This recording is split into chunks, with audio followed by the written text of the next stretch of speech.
Welcome to Academy of Tone 292. Today is a very special episode. It's our Christmas episode.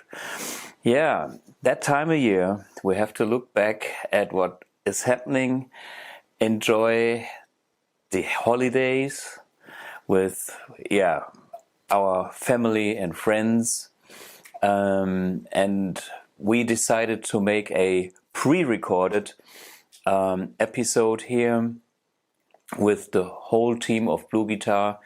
At the end of this episode, you will see a bunch of challenges that we actually did ask our colleagues, like, hey, Emanuel, can you play this? Or he asked me, can you play this? Or all kind of weird things. There's a long section where we are just having fun, everybody being at home at his own place in wherever, so you can have a little look behind the scenes, what the BluGuitar stuff is doing at home. And well, I was at the office, and Julian always working on the AmpX, and myself also being at the company.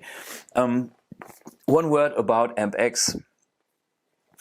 2026 will be the year of AmpX, and Xmas and my shirt is already here because I have been playing the AmpX now actually for almost 2 years, and I was beta testing the final version 7 over almost a whole year, which was 2025, and now I decided to move this into production.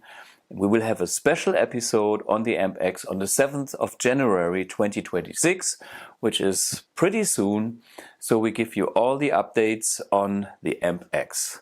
But this episode is maybe a little recap from my side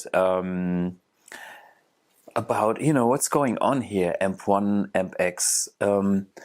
BluGuitar is on the market for like 10 years, and the AmpX is the next incarnation of what I started with the AMP1. The AMP1 is still such an amazing product because every day we have consistent sales that tells me every day there's a new customer that discovers that AMP1 is actually a great tool, just as good as all the beloved tube amps that I have here in my studio or what you have at home. Over the last 10 years, we could prove that an AMP1 is at the same level like these tube amps. I even know people that had all the options just like myself and used the AMP1 instead of their old Marshalls or Fenders or whatnot, because they decided that that tone is maybe even better for them in that situation. All I'm saying is what I think what we could achieve is the AMP1 plays in the same league like all the tube amps here, and this was my goal. And I'm very, very happy that after that time I know that the AMP1 Mercury Edition and Iridium Edition is capable to do that job for a lot of people, for many international touring artists, and they love the feature that this is a very reliable product with a switch mode power supply. It sounds exactly the same on every power outlet on this planet, so no surprises, and I'm happy about that.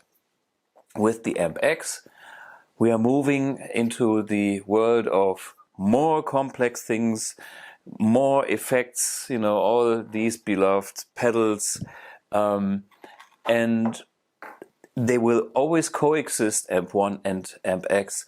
The thing is, the electric guitar, some people believe they can only play with pedals and this and that, which you can find inside the AmpX, and the sound quality, just watch some of my videos it's, yeah, this thing can replace my AMP1 and all the other amps.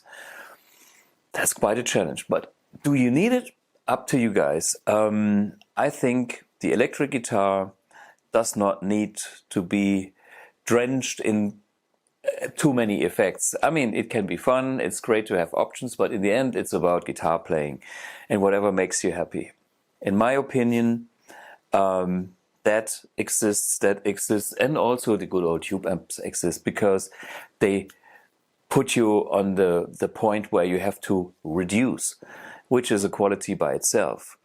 Yeah, so I'm quite happy that BluGuitar is still alive and kicking, and I'm personally still alive and gigging, which means Christmas time is the time of year where I play a few more shows, which is great because I still really enjoy playing for the people and, you know, being a musician and being in that world, plus being the beta tester for something new like that.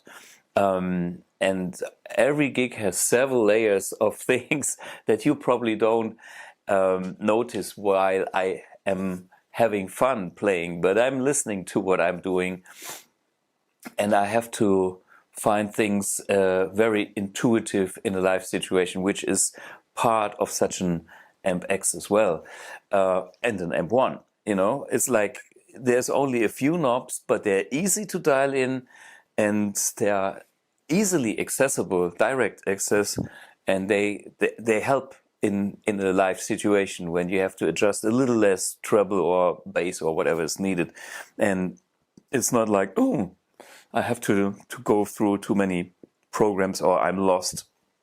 So that's part of what I'm doing and of my philosophy, of course. Yeah, for the community, which is like the BluGuitar team and family and all the friends out there that are watching us now, the community of friends, we had created a community jam. So Emanuel, our new face, which also came in this year. Emanuel is a great metal guy, and I'm happy to have Emanuel Knorr, as he is a true expert when it comes to metal. I'm doing classic rock, blues, old school stuff, and a touch of everything, but he is dedicated to the modern styles, which I cannot handle myself, and I'm totally happy and aware that this kind of the spectrum needs to be also in the arsenal of BluGuitar. So me as Thomas Blug, it's obvious, but an AMP1 Iridium Edition is a special tool for the younger generation and people who enjoy a tighter sound that is not as, you know, old school as what I'm doing. And Emanuel did put together a community jam, little backing track, and we had a bunch of entries, and yeah, we were very, very delighted to have some feedback and to see what these guys have been doing over such a backing track. I did my share, and enjoy that little clip.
Yeah, I hope you enjoyed several different styles of improvisation.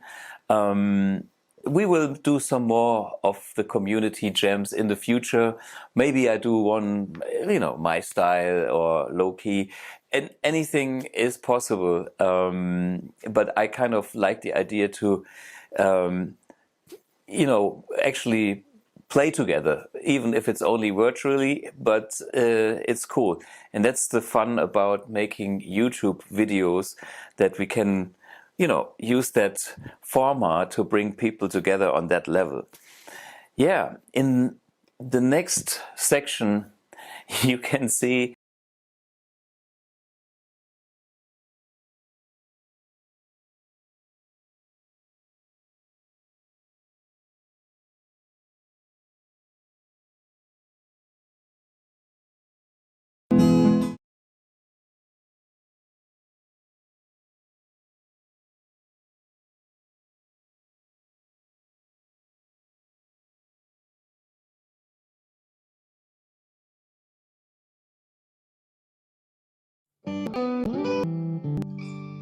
there is time to look back at what is happening, enjoy the holidays.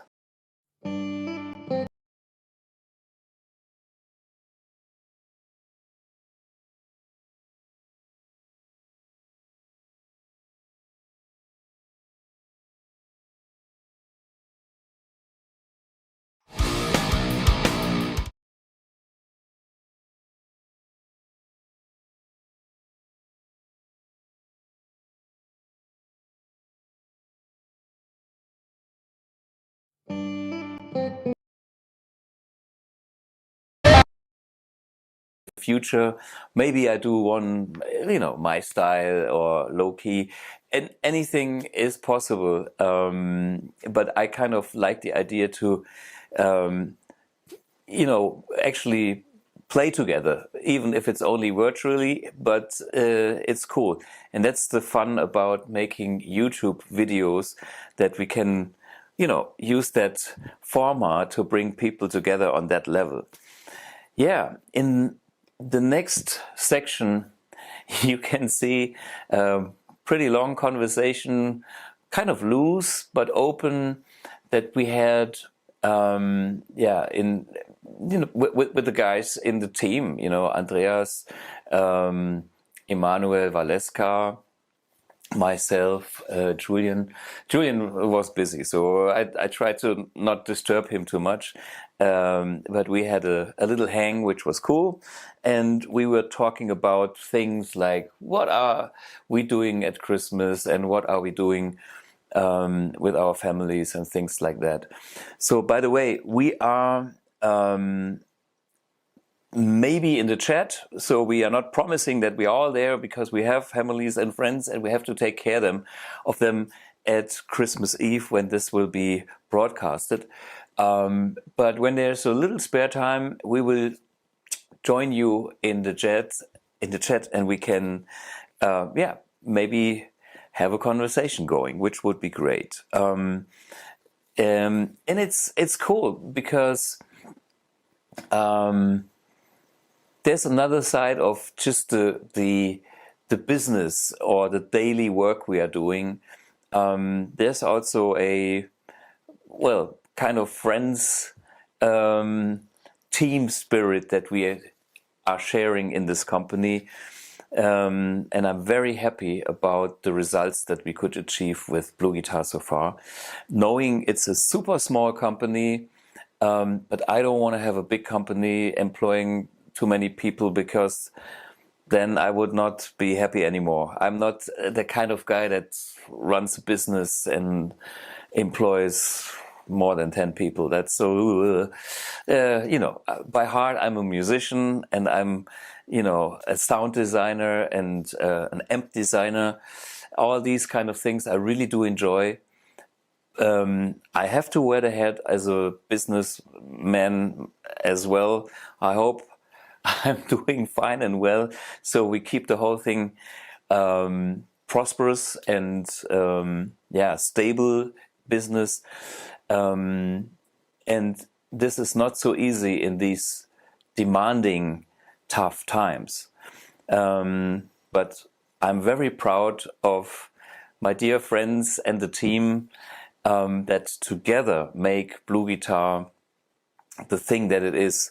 A company driven by a lot of passion and hopefully good spirit.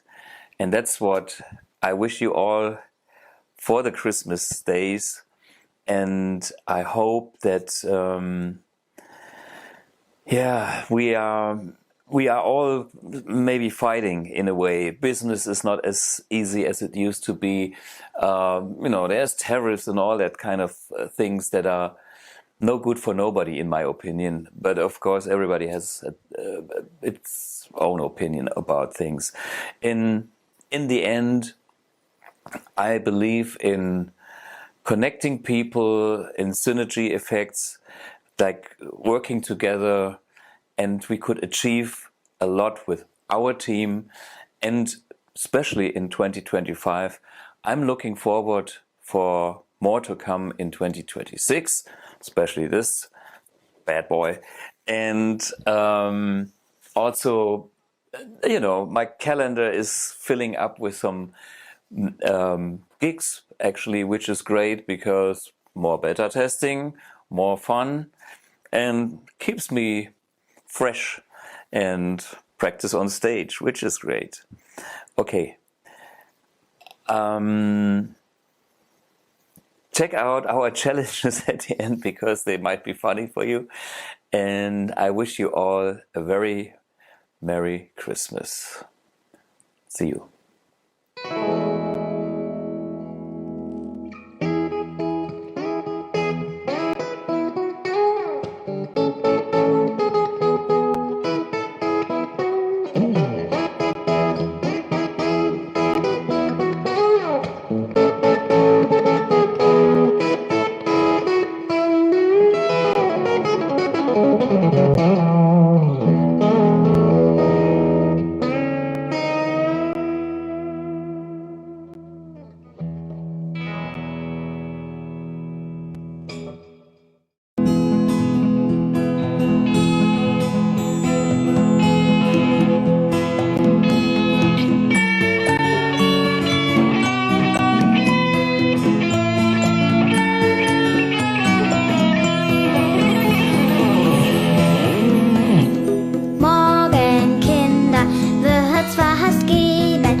Welcome to the Christmas live stream, huh?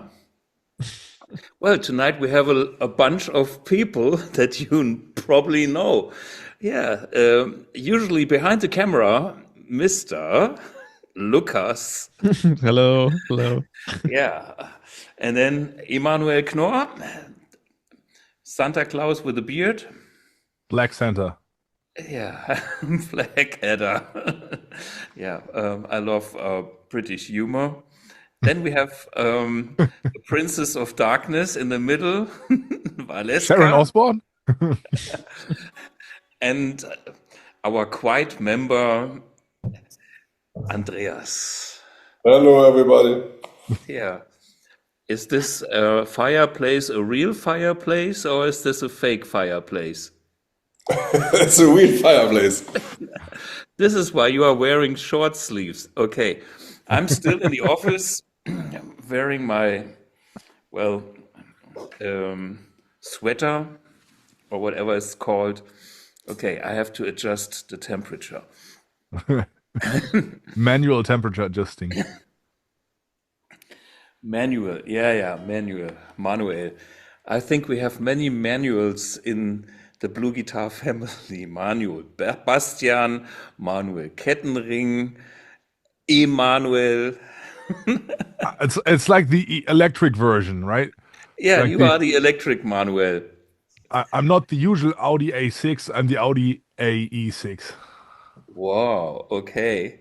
So how many times do you have to stop for getting more electricity then? Oh, I can't count it. Yeah. What is it today? Is it Academy of Shred or is it Academy of Tone? Perhaps it's Academy of Shrone. I think it's Shrone. It's Shrone. Academy of Ted. Welcome to Academy of Ted. We shred and tone at the same time. I mean, for me, it doesn't matter if it's anything that is guitar, that's fun, anything that is good and enjoyable to play and to listen to is fine. So for me, both worlds coexist. And of course, we have specialists like Emanuel to be the king of shred. And I do my thing. I play one note, you play 100. Sometimes. It might end up with this. Fingertips hurt. I don't feel anything on my fingertips anymore. Yeah. So I think that the person with the best shirt, with the best dress is Lukas. Well, that's the best dress? Okay. Yeah. Wait, I gotta show it to the camera. Yeah, that certainly wins the award. Yes. So yeah, that's like original Star Wars Christmas collection. Mm-hmm. And yeah, wait, maybe I can show it also. Are you a Star Wars fan? I am. Here you can see like Lego Star Wars mannequins. So like the heads of Star Wars characters, and above there is a bunch of Star Wars stuff like merch. Knights of the Old Republic 2. Yeah, one of the best games ever. So yeah, a lot of Star Wars stuff. I love Star Wars and I love this ugly sweater. Thomas, can you play Star Wars on guitar? It is not in my repertoire. Unfortunately, not Star Wars. But hey, there's nothing wrong about Star Wars. Hell no, there's a lot of stuff right about Star Wars. Yeah, I would say so too. And for knowing Star Wars on guitar would be a bit hard because I think the original soundtrack is like 6 hours or something. So if you want to learn it, you got to learn all of it. And it's old school film music. It's not a simple theme like Hans Zimmer, catchy. No, it is real art. So wow, Hans Zimmer is real art as well. Yes, but it's streamlined, and I love Hans Zimmer. There's nothing wrong about Hans Zimmer, okay? But Star Wars is older, and I think when they started to compose stuff that was more coming from the background of big band music, and which is way more complex harmonies. Certainly, but we must take care. Maybe Hans Zimmer's going to see the stream. He doesn't become a blue guitar artist if we now talk bad about it. I have no problem. We can talk German. I can Hans Zimmer, du Frankfurter Würstchen. And he will love that. That's not a problem. Because the Frankfurters, they have a character. They can be a little bit mean, like they pinch you a little, and well, it's was sich liebt, das neckt sich. What's the German? I mean, it shows love at the same time. Not translatable. Yeah. That's a German. Yes. Yeah. So Frankfurter have a special character, and they can stand it when you're teasing them a bit. That's not a problem. I'm trying next time when I'm at the Frankfurt train station. I hope you get in contact with the right person and don't. At the train station, there's no right person in Frankfurt. No.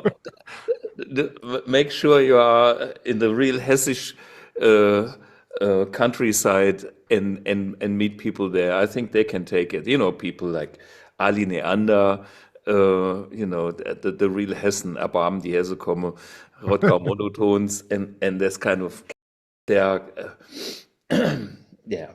they're cool. Yeah. So, what are your plans for that holy fest? Weihnachten. I'm hosting this stream. I'm working. Someone has to do it. Yeah, I'm working too, and it's like still in the office, which is pretty interesting. I'm surrounded by things that will become Christmas gifts eventually, like a BluGuitar master build. Wow. And for Gifts, those, or are you selling them?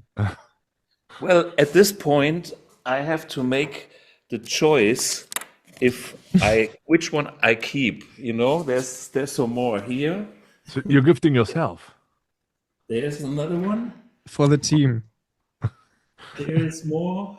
Yeah, it's like one for me, one for Valeska. Yeah, one for each of the Andreas. team.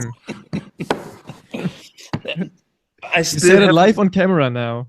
yeah. The big problem is I can still not decide which I like the best. They are all I great. take whatever. I take one. anyone. Yeah, it's no problem.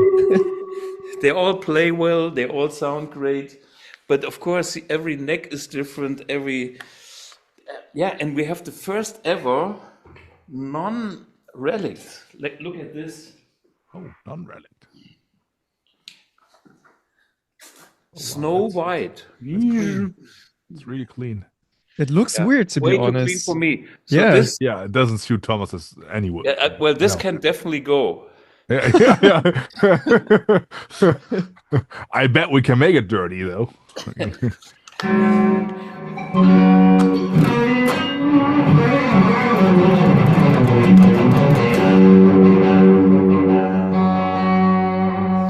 Well, it needs tuning. And it only works in clean tones, I think. Yeah.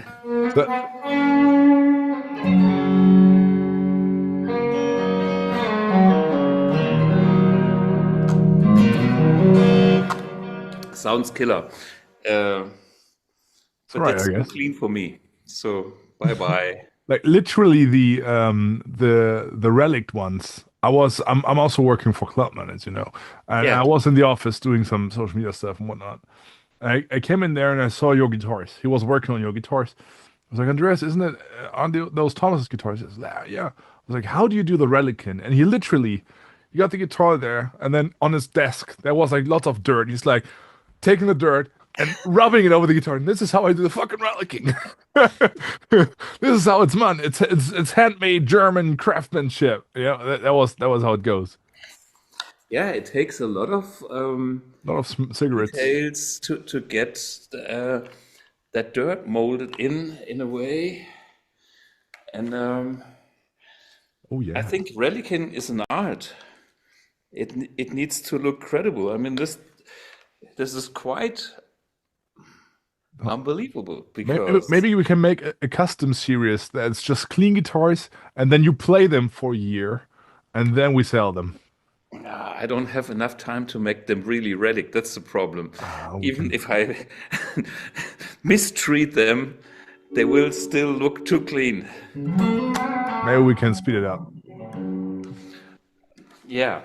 So I can give those to my daughter. She will find a way to relic them. Oh yeah, I very think that's a good idea for testing and relicking hits. I think Andreas has technical difficulties again. It's like touching on his iPad. No, my dog is aside. He's like bored. He's like loading Netflix right now. It's like, these guys are talking about the guitars I have to see all day in office. I don't know, watch some Wednesday. Yeah. So guys, what are your plans for Christmas, Valeska? What are you doing? I start. My Christmas is very family style.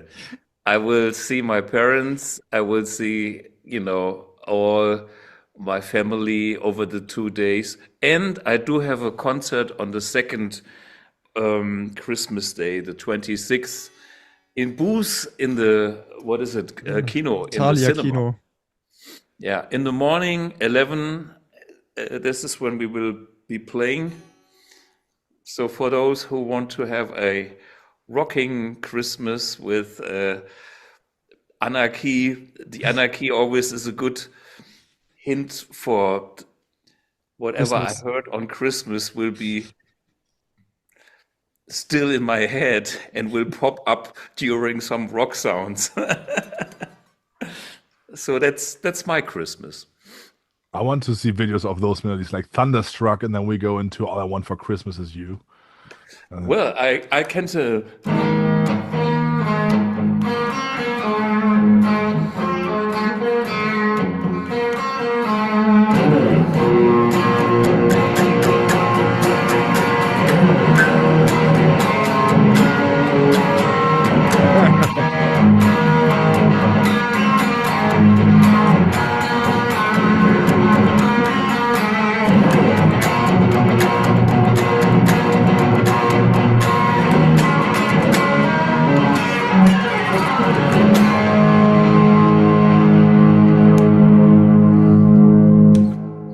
Yes, rock and roll, baby. So, what's up with you guys? Any Christmas plans? What's on the Valeska's muted plate? right now, It but was Valeska was Valeska's being turn. asked. Yeah. Yeah. Yeah, we will go to my family, to my sister, and enjoy the 24th of December together, the evening. On the first Christmas day, we will go to visit some friends, have a good dinner together, and the second of the Christmas day is the present to myself. Then we have nothing. Best. Yeah. Will it come in an empty box? Here, this is my present for you. It's nothing.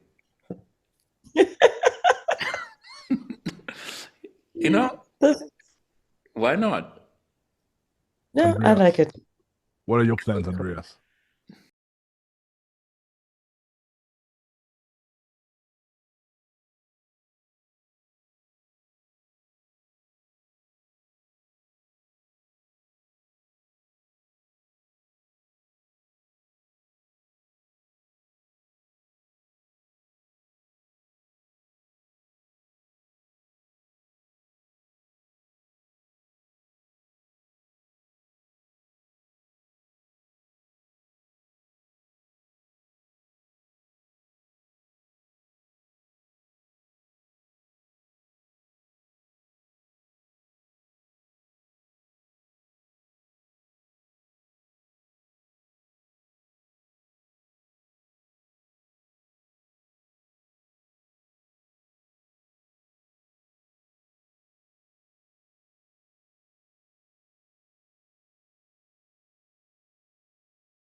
good food.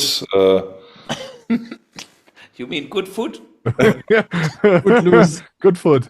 The new brand. The holidays are very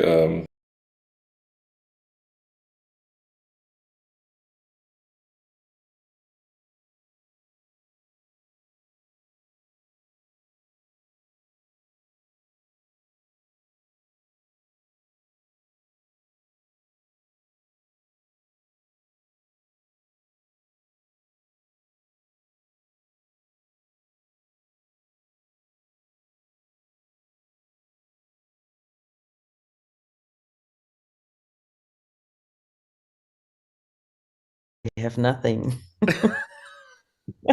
Best. Yeah. Will it come in an empty box?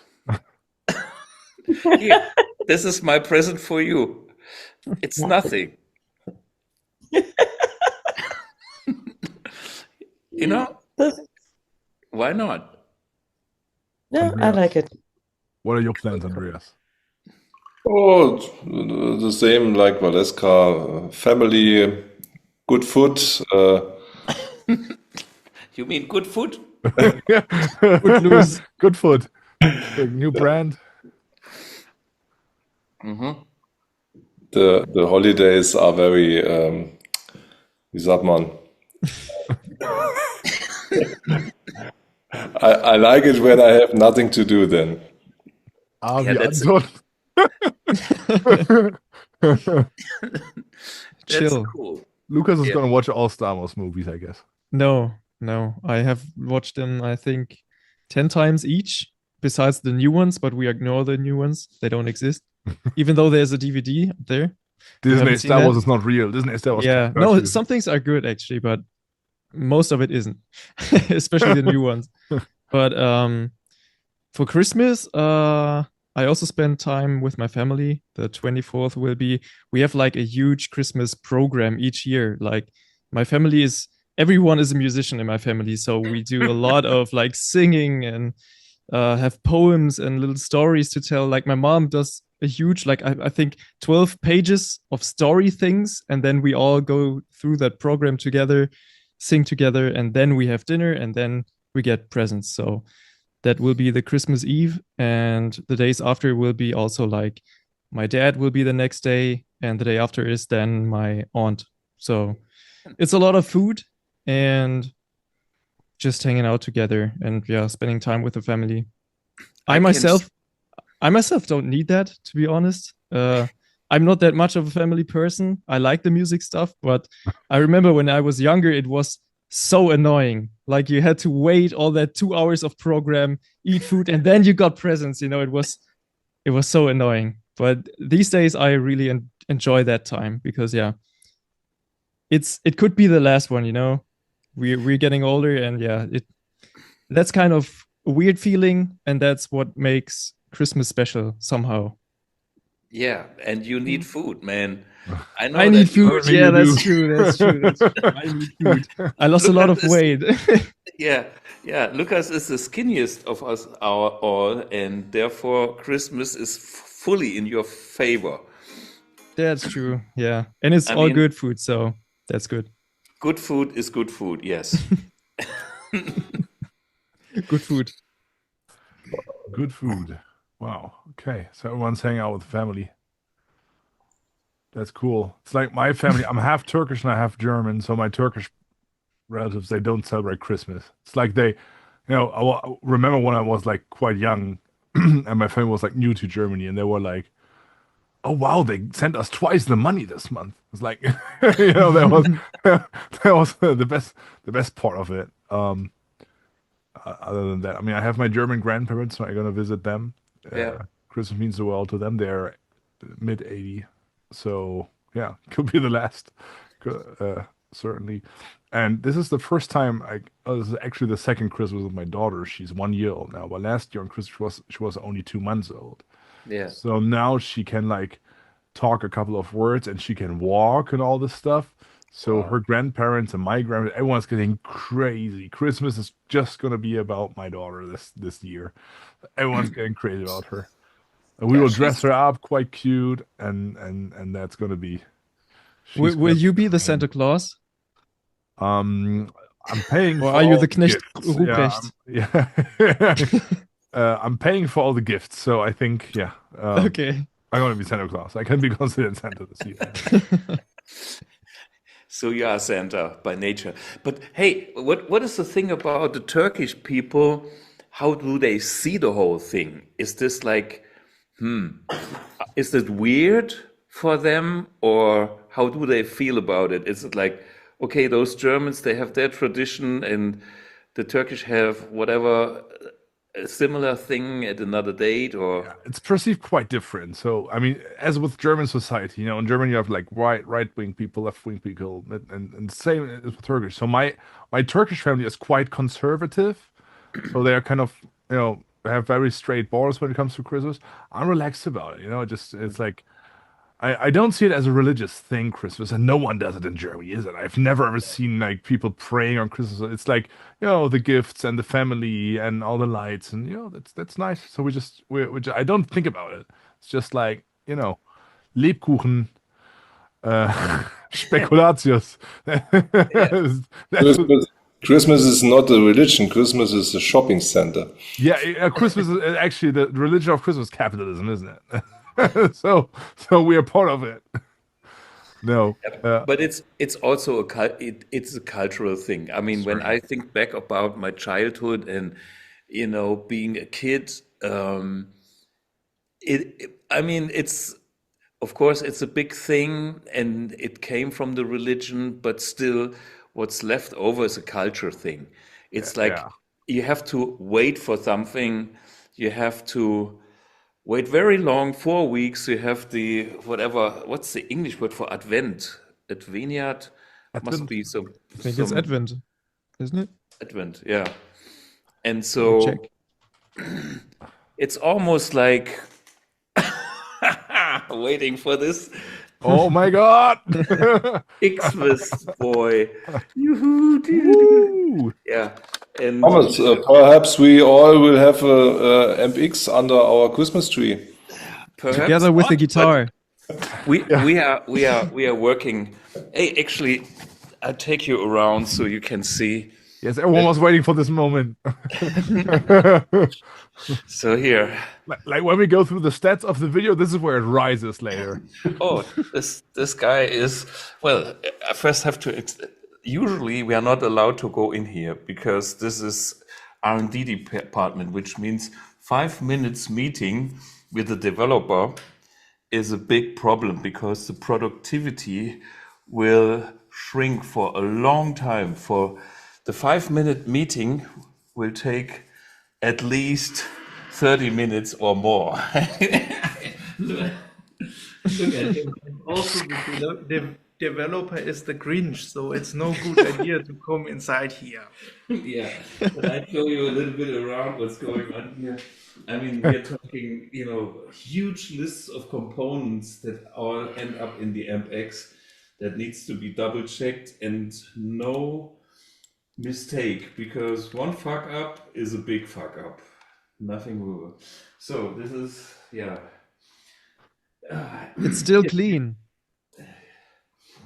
Extremely clean there. I don't build amps. Look at my studio, how messy it is. Well, the other day we went into a self cleansing phase, which transferred our offices into a better world. Even mine. But what I have been doing over the last year, I have been working on a new cabinet, which I have been working for years actually, and it's finished. It's another product that will come to the world. Cap X. No, it's not a Cap X. It's actually a tweed cap, like this thing over here, and I was cutting out some of the grill cloth here, and here is one of my many speaker samples. Yep, but after I think what year is it? 2025. 6 years. After 6 years, I took the decision, yes, this cabinet is also going into production. And the 2026 is reason, going to be a great year for BlueGuitar. yeah, and the reason for that, let me show you. The reason for that is actually, I have been trying a lot of different things just for you guys. Okay, this baffle here is only one of so many different baffles. Look at this here. Different thicknesses, thicker, and different wood here, and even more different wood here. And then I have something like this, which is ultra light, like here. Oh, wow. I take this So, one.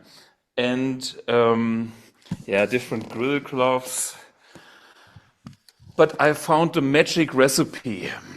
And of course, Mr. Leo Fender did something right with what he has done in 1957.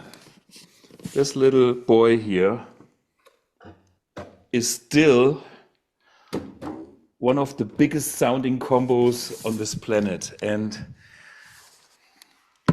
it's, yeah,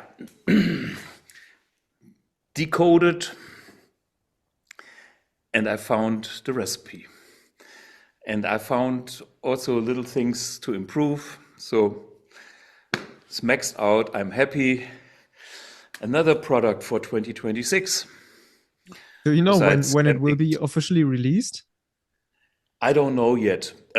So the thing is, just today, I sent another piece of sample of the woods of the, from every part of this housing that we are using different woods, plywood versus free, or I don't know, I had to look at up what it's called, the different wood types, and put all those samples and and even the paint, everything in a box and shipping that to the factory.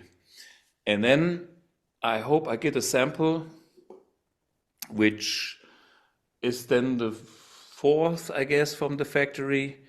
And if that's okay, we will get shipped a sample of that cabinet one to Germany. And if that's okay, we will ship another one to the NAMM Show. So Okay, so we maybe might can see it. that at NAMM. Okay, that's crazy. We Okay. might see it. If not, it takes a little longer, but it's not a pressure thing. But it's a cabinet that's completing the line. I mean, nano cap, fat cap, twin cap, and now then we have the Americana cap. That's the name, open back cabinet, different thing. And the obstacles of open back cabinets I was dealing, because most of the open back cabinets don't sound great on overdrive sounds. They are fantastic for their typical Fendery clean I'm out. tones. Yeah, but now with this combination, yeah, I just played. I mean, the audio is lousy with what we are recording here, but I was actually playing through that cabinet here. I mean, this is like a.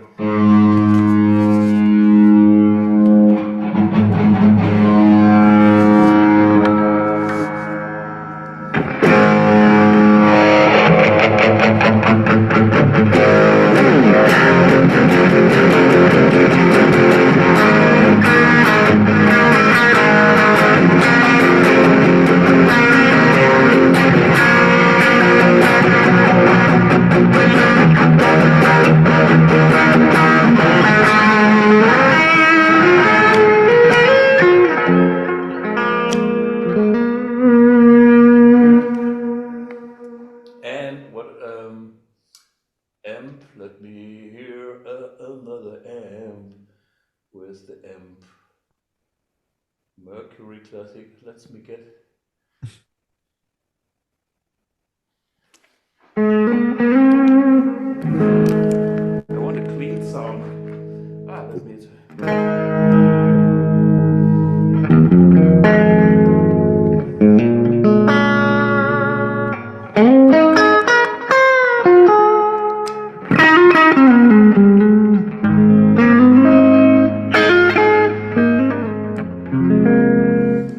Maybe the audio doesn't transfer with the zoom here, but Sounds very nice.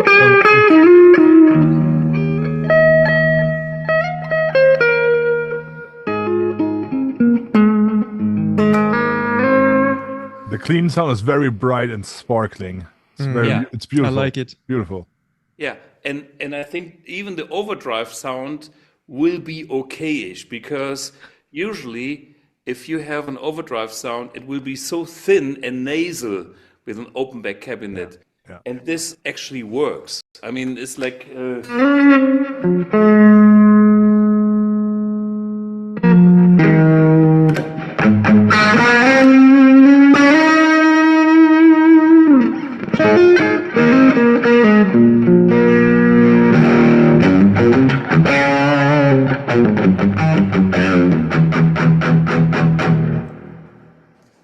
It still has the character of the cab, though. It's very sparkling and bright. But if that's what you're going for, I mean, it's not a good or a bad thing. This is like, do you want this sound or don't you want it? yeah, maybe you can see the back of it. It's Nothing for using 7 that- strings, but for this, what you played, it's perfect. Yeah, sure. It's not a metal cabinet. No, this is based on the clean blues sound, and it's using that kind of dumble opening on the back, what I call the toilet seat. but it raises the low end to get a bit different mids. So that helps to make overdrive sounds a little thicker. Anyway, I'm happy about what it is, because we still have the other cabinets, but it's like people that come from that, let's say, Fender world and want to enjoy all that stuff that we are offering. They can play their Mercury edition with the classic amp sounds, have a super spot on focused clean tone, and can enjoy the overdrive tones without any pedals. Yeah, you don't have to buy one BlueGuitar cabinet. You can just buy 3. Yes, sure. And they I are would small have- anyway. We don't do 4x12s, right? So you can just put them in an area. you can pile them up. Well, actually, there used to be guitar players like Rory Gallagher. They couldn't decide, so they play every kind of cabinet that they liked, put them on a pile, and play them at the same time. And by the way, same with Stevie Ray Vaughan. You know, Stevie also played Fender amps, Dumble amps, Marshall amps. I have seen him live, and it's like, Did you actually see This him was- live, Stevie Ray Vaughan? yeah, I met him. wow. I didn't met him, but I saw him live from the first, and I tell you, this was the loudest guitar. I was standing in the beam, and it wow. hurt. Yeah. Yeah. I hurt myself today. Yeah. Ah, great.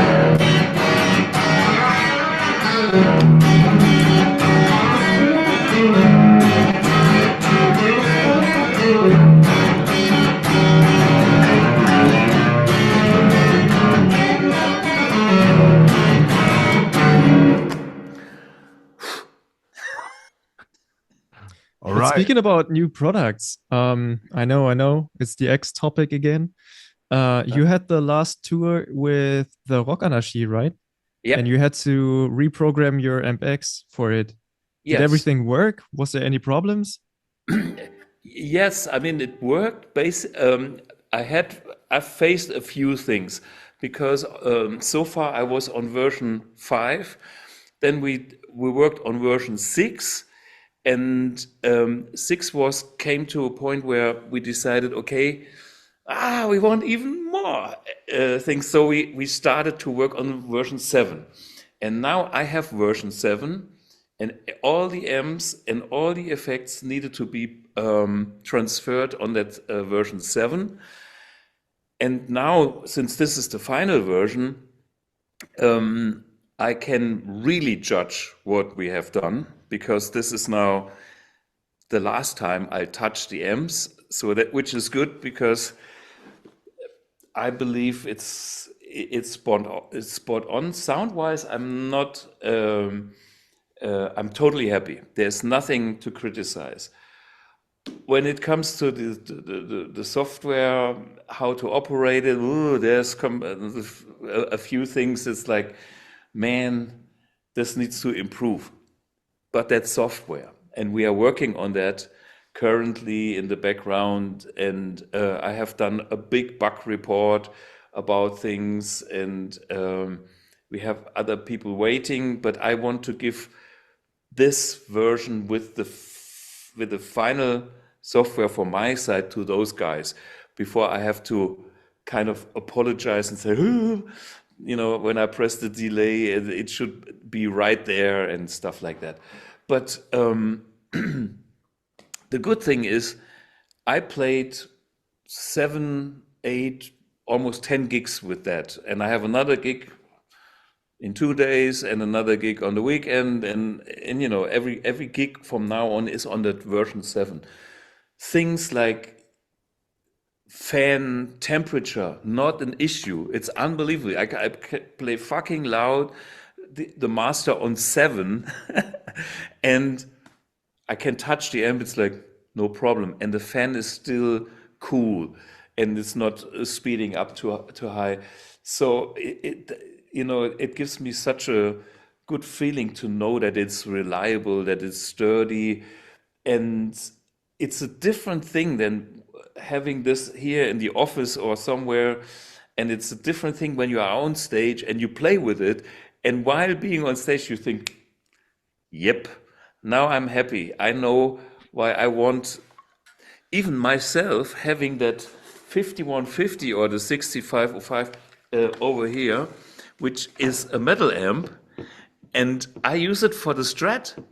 But the thing about that is, no, you didn't.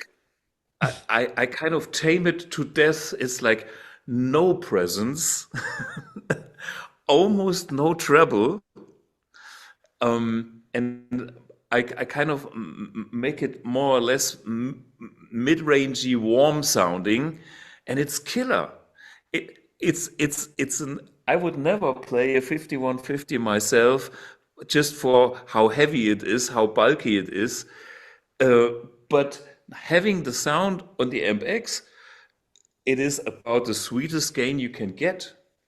If you want, I can show you. Forgive me for the Valeska wants. for the shitty sound here. Ming, ming, ming.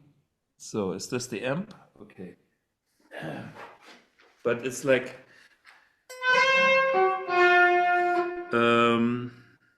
there's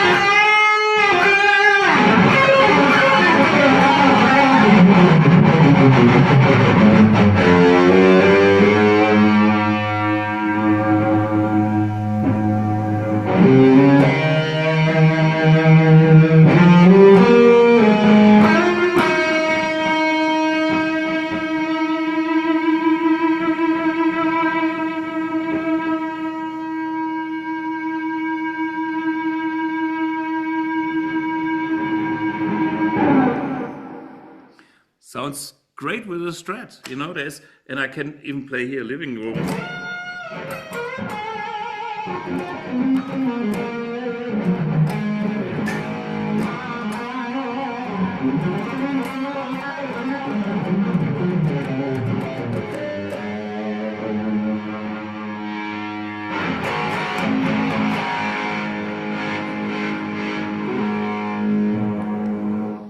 I just have to get rid of all the kind of metal aggression, and then it's a sweet amp, because some people don't know, the 5150 was based on a Soldano.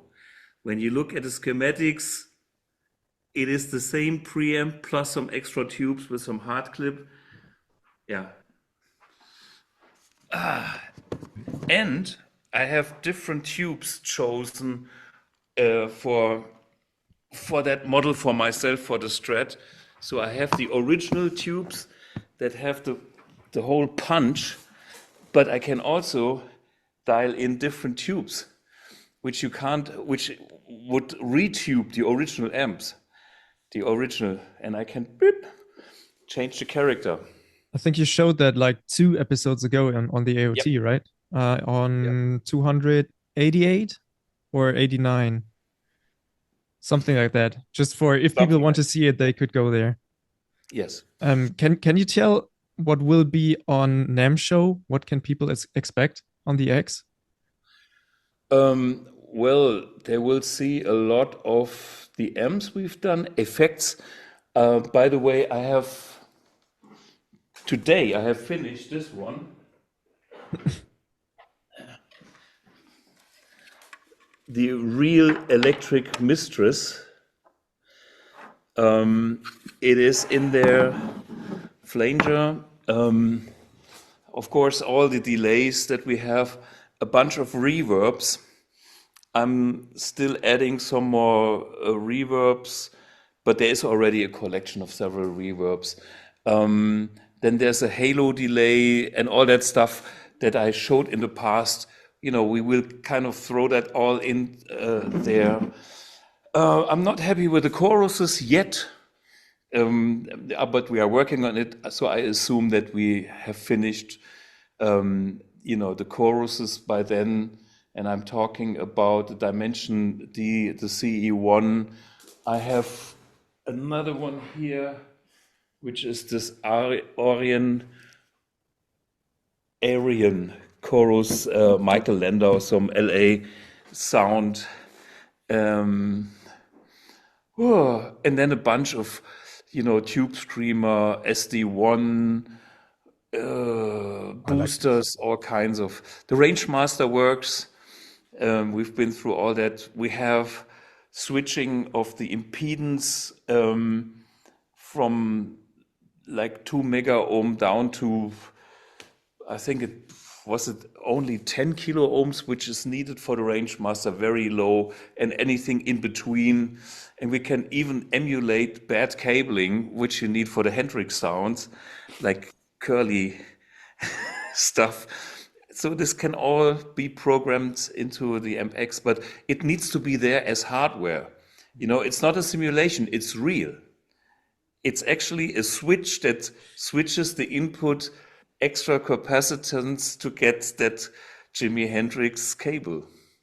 That's great news for like Hendrix cover bands. Like you don't need to bring your bad cables. You can just buy an AmpX, and you have all the good cables, the bad cables, everything in it. You can play a wireless, and we give you the sound of a bad cable. And the other thing, what I'm doing currently for the Guitar Summit, not Guitar Summit, for the NAMM Show is, maybe I have it here, maybe I don't. Yes, here's my list I'm working on. I make it very fast so nobody sees exactly who is on my wish list, but it's like all these players are on my wish list. And I'm talking about high-profile players. Because I managed to organize a stage within NAMM, and I can invite all kinds of local, or everybody being at NAMM and having... I regret now not coming with you. I had my chance. Damn it. But maybe next year, if it's successful, we can do the same next year. And I have, some of our BluGuitar friends and then, all kinds of even names. I managed to organize the backing band, more or less, with drums and bass. And my plan at this point is to have a show from 5 to 6. The show stops at 6, so at 5 we every day, which is 3 days, we start a jam for about an hour, and we have a real band with drums and bass and myself and a guest or maybe 2 guests, depending on who is free. And then there will be probably another show. I'm not sure if I can arrange all these shows with the band or if there will be backing tracks. But at least we have nice stuff to play and nice people to jam with and bad cables to emulate. Of course, bad cat, bad cable.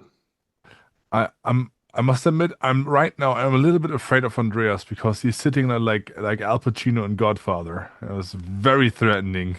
Yeah. And also the dog came, he's like,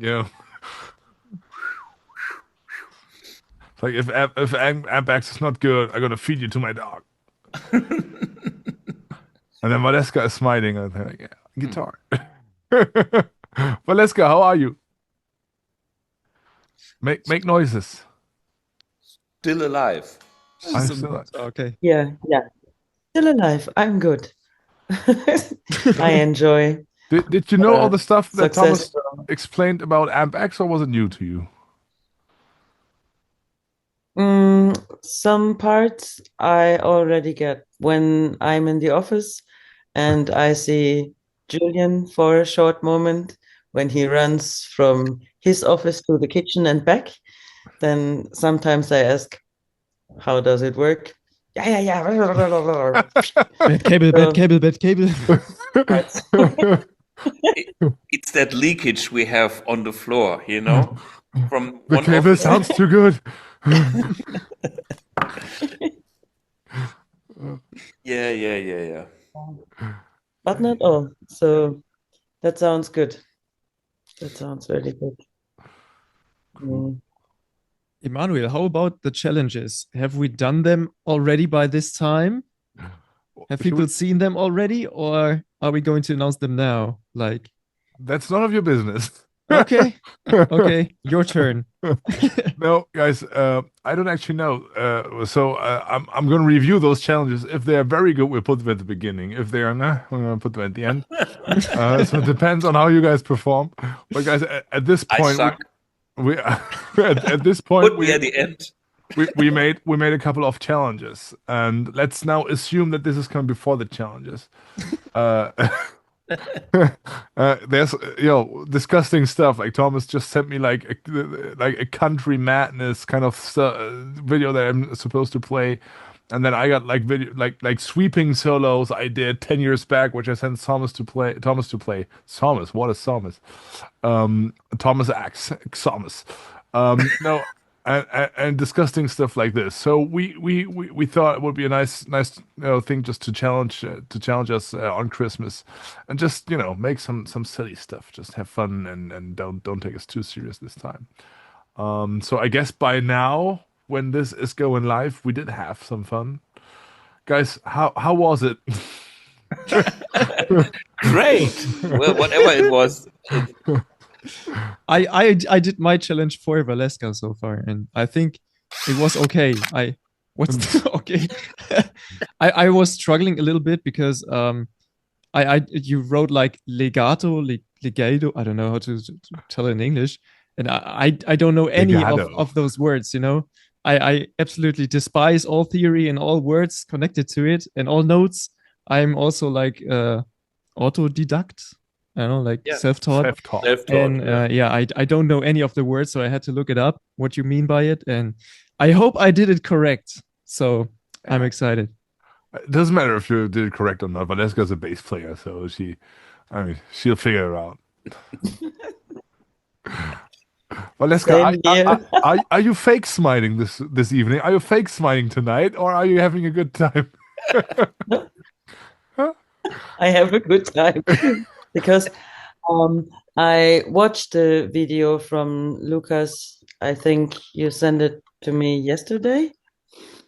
And then I watched it plenty of times, and then I myself as an autodidact as well, so it is a challenge. Am I Thank the you. only one who's not self-taught? Thomas, you're self-taught as well, right? But mainly.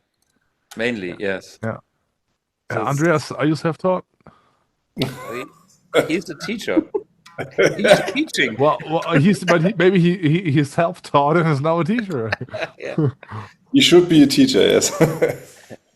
No, where did you learn, Andreas? Did you learn by yourself, or did you have like lessons, school for guitar?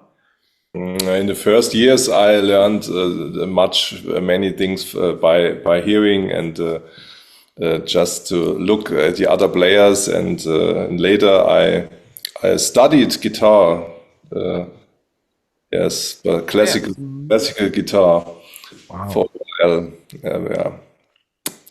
So I have to know all the stuff. Wow. Okay. I mean, the only thing I know is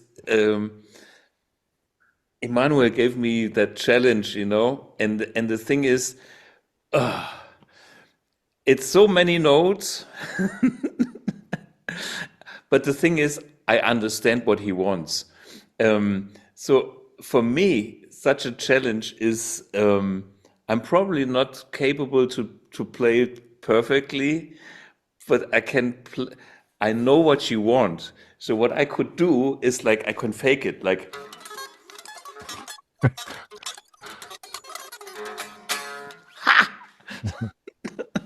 Giacomo Tuda.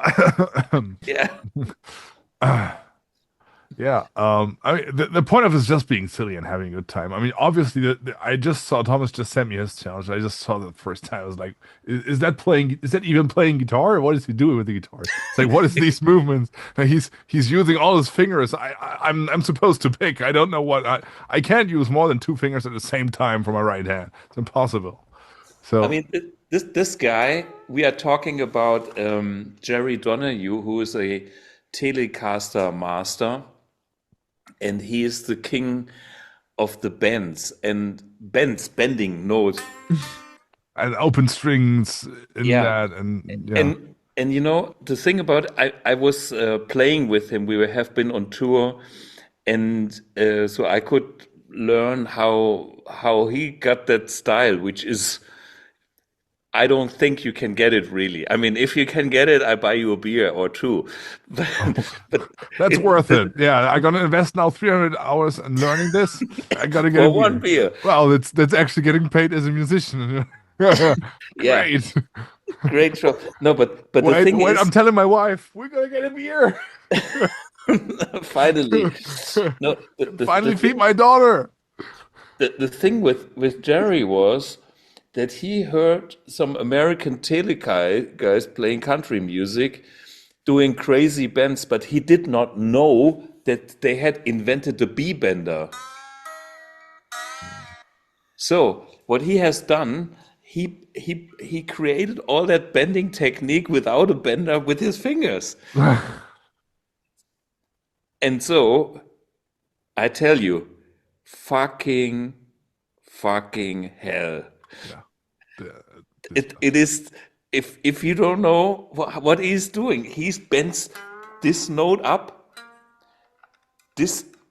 Okay, so this goes in this direction, this goes up, then he puts.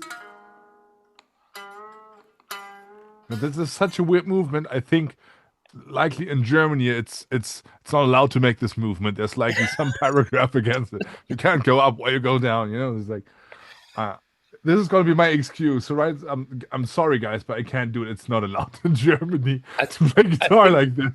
I think the best thing about a challenge is who's got the best excuse. Yeah, okay, that's gonna be it. Yeah, absolutely.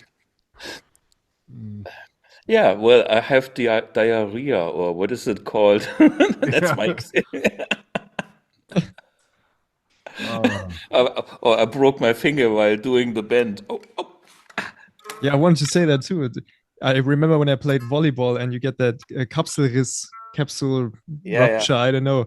I think if I would try those bends, I would kind of break my ankles here. Yeah. Thomas, if you want me to learn this, I have to pass on the next 3 episodes of Academy of Shred. So, as my boss, you must decide if I'm gonna do the challenge or not. That's my response. It's a hard one. Hard decisions to make. I mean, maybe you have to see a doctor first. Yeah. Show you to the doctor. Ask the doctor if it's feasible. And then only if the doctor says it's okay, you can start practice. Yes. But it's at that level. I'm just gonna get the game and hand it, and hand it into you.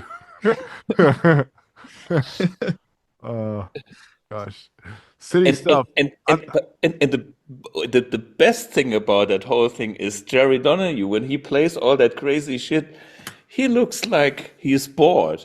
He's like behind the counter in a post office or bank, handing out like, oh, how much do you want? $20. Okay, here's your 2 notes.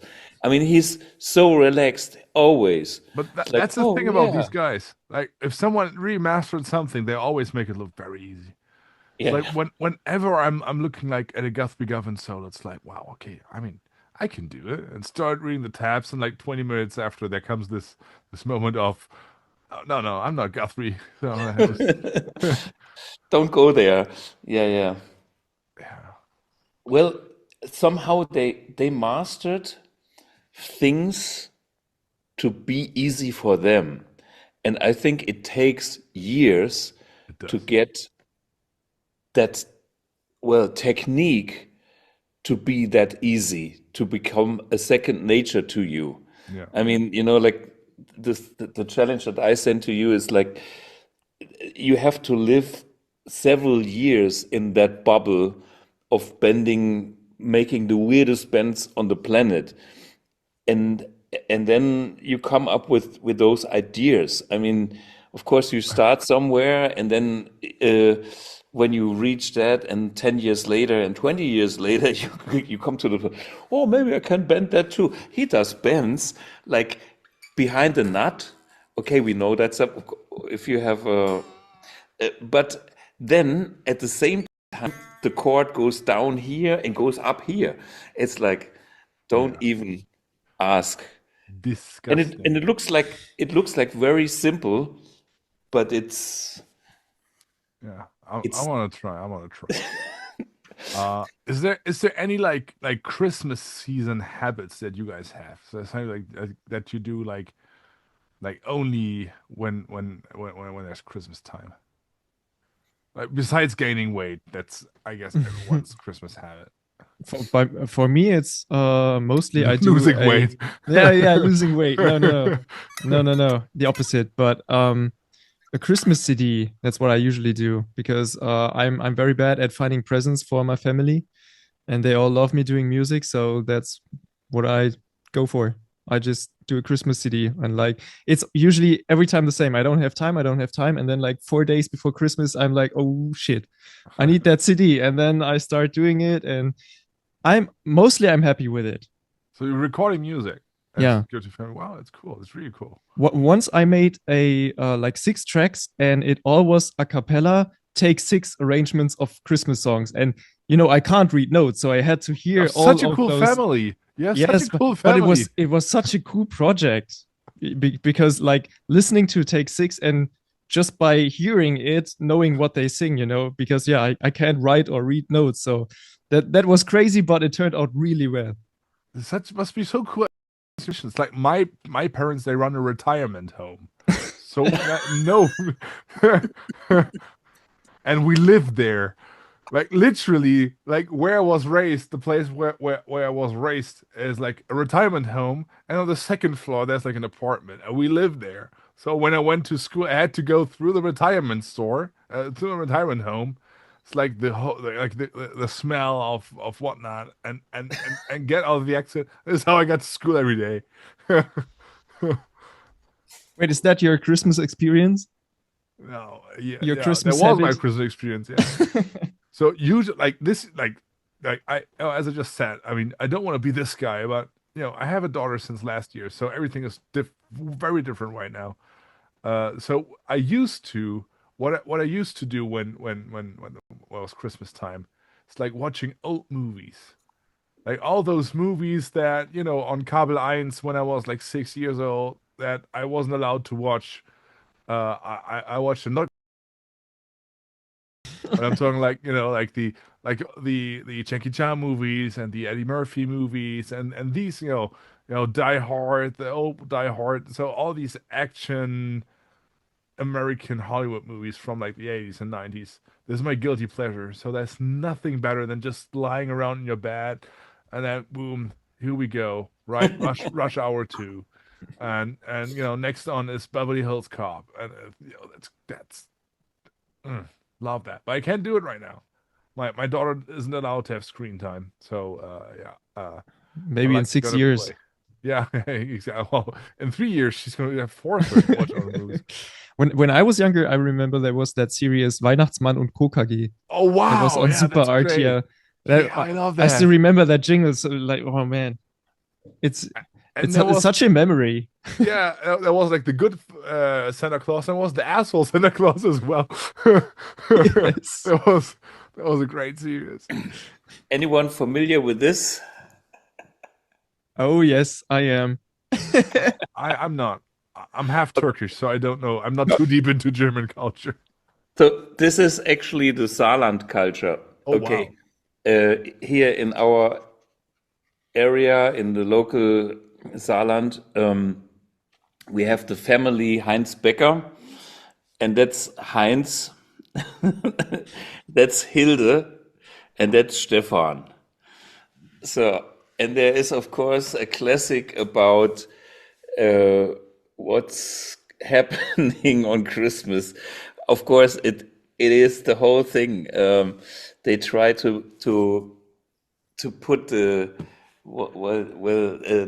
ornaments under the Christmas tree, and things go wrong, and it's pretty funny. It's cynical as well, and that's yeah, and it's a classic.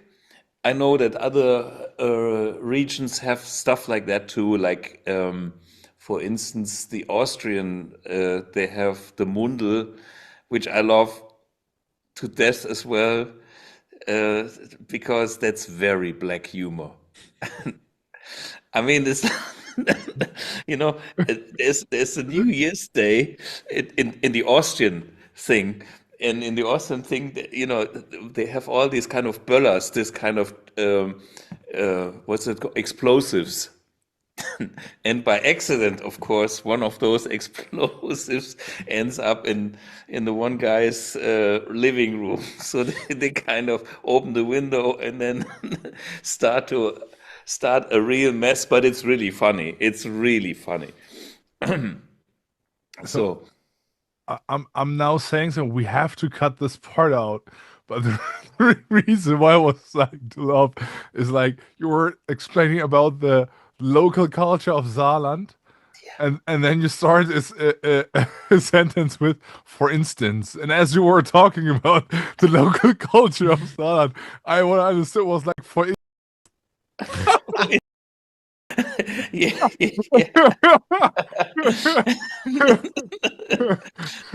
So even though we beep this out, guys Alabama from of Germany understand. Yeah. All good. Yeah. So, Valeska, what's your Christmas? What's your Christmas habits? Feuerzangenbowle. I don't know how to with Heinz translate it. Rühmann. It's a kind of Glühwein.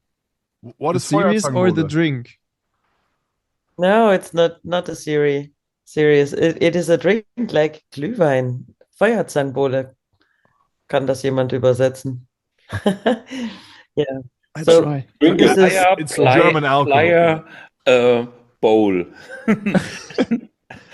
Fire tongues punch in English. Okay. Cool. yeah, genau.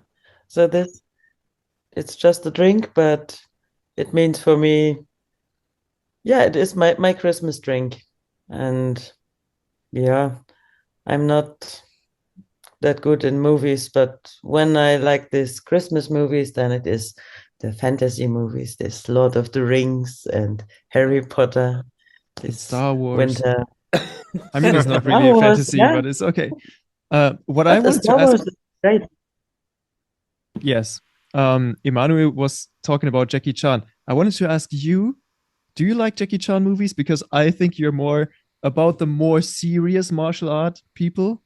But Jackie Chan, what do you think about Jackie Chan? I am about serious martial art. You too? No. Did you say it to me? No, to Valeska, because okay. I know she's also doing martial arts. I like Jackie Chan. Okay, just wanted to know. Chan. Yeah, I think he's awesome. He's like a super good entertainer and fighter. And doesn't he do all the stunts himself? He has no stunt double, right? Yeah. Genau. The stunts. Yeah, they are great. Genau. Exactly. Genau. Genau. Weißt du, ich liebe Jackie Chan. Yeah, this was my martial arts today. Valeska, what martial arts do you do? What kind of martial arts do you do? Wing Chun. Wow, no joke. You do Wing Chun? Street fight stuff. So I did Wing Chun as well in my childhood, and then I started to play guitar. Seriously, and then I started to play guitar. I left it all. But I did at like EVTO. Do you know that? Yeah, the European. Yeah, Wing Chun the same kind of organization. Or yeah, wow.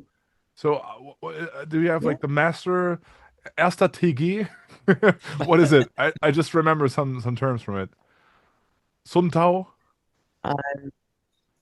I'm still a student. Yes, okay. Because I preferred, or maybe I don't know if that was a good decision, but I started with street fighting based off Wing Chun at first, and yeah, so I like it. Or I trained a lot.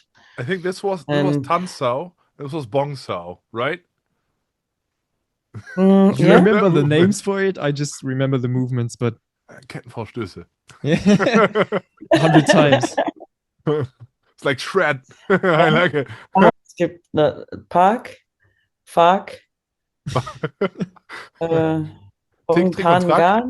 Gam. Yeah.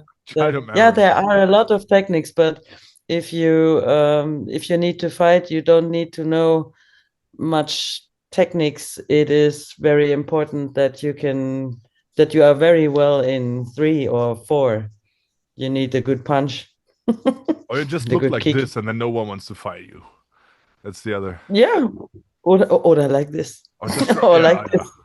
This. But honestly, guys, Valeska is lovely, but she has she can make man be afraid. It's like absolutely everyone respects her. no one wants to mess with Valeska. Don't because of my Valeska. See, this was my martial art today.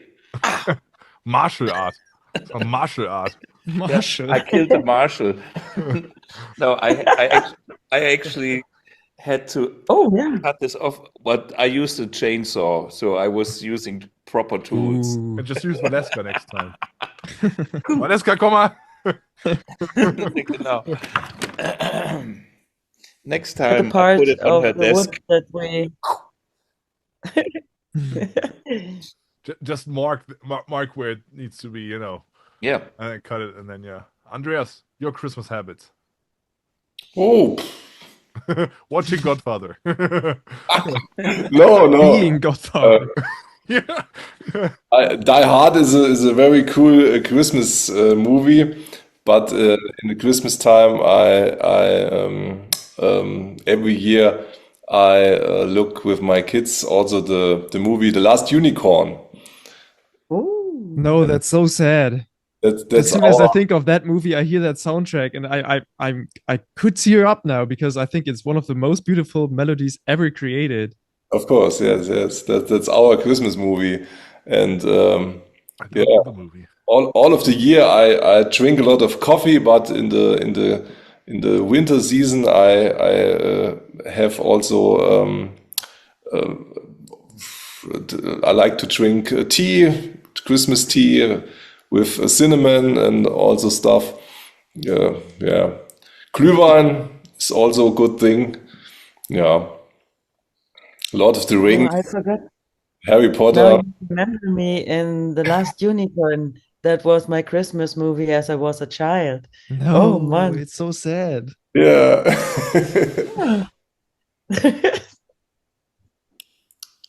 Yeah, that's our Christmas time.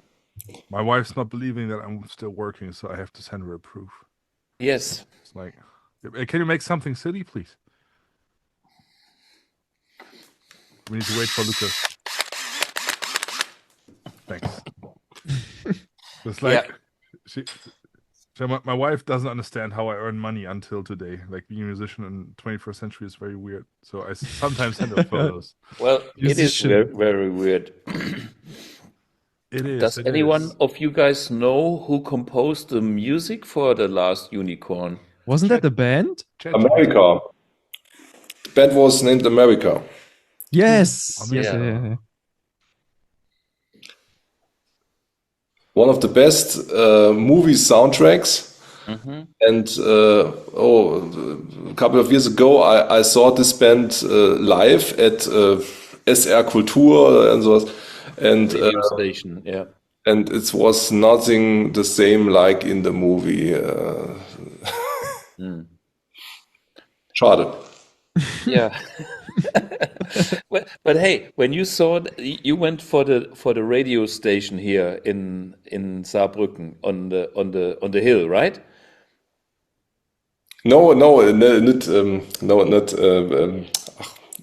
in the TV, SR Kultur Television, okay, I don't know, television, yeah. Eisert or and sowas.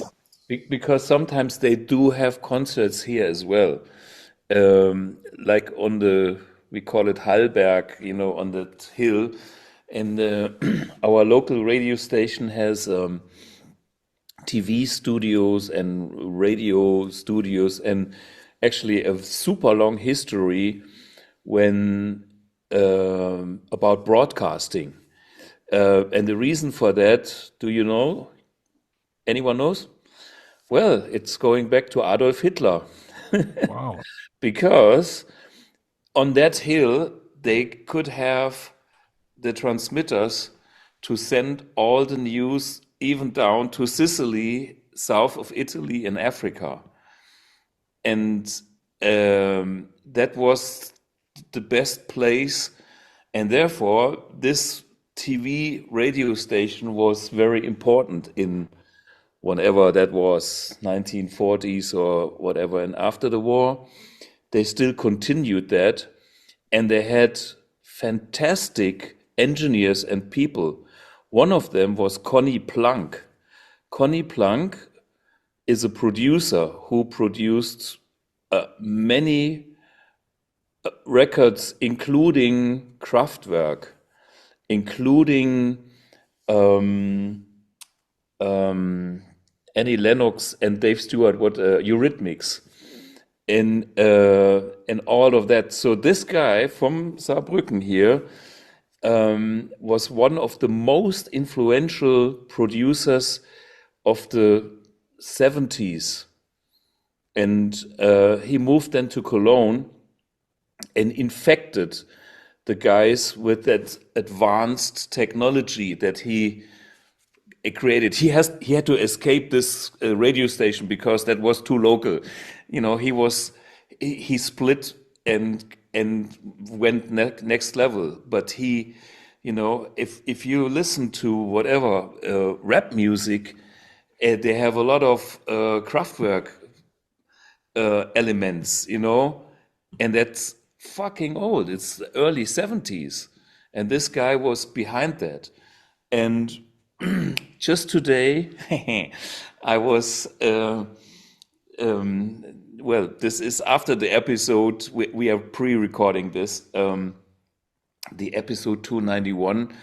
I was visiting my old EMT 140 reverb, plate reverb, which comes from that radio station. I bought it off them. I bought actually two. And this old plate reverb sits now in the studio of a friend of mine, and we were shooting and capturing the sounds of that. And that, yeah, it's history, and it's actually a good sound. For those who want to know how a real plate reverb sounds like, check out episode 191. The good times when Germany was still known for Kraftwerk, and now Germany is known for Vorwerk, Thermomix. You mean the vacuum cleaners? No, I think don't they do Thermomix? Yes, I know. Thermomix. Thermal mix, yeah. Thermomix. Yeah. Well, anyway, guys, talk about Thermomix. What's your favorite Christmas food? Food. That's a Thermomix. Do you have one? Why do you have one here? Well, Andreas is the expert when it comes to special tools. Yes. Just learn how to cook.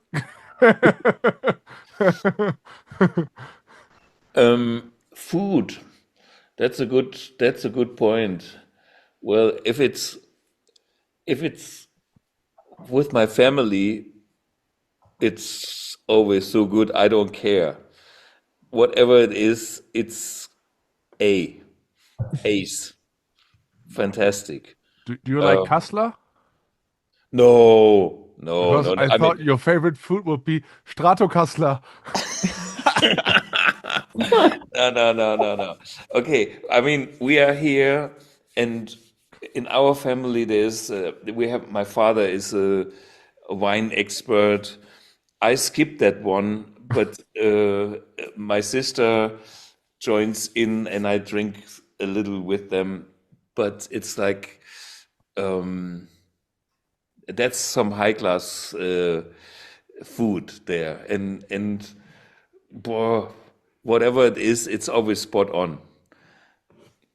So I'm not even asking if it's traditional. It can be anything. It can be meat or fish, or it's.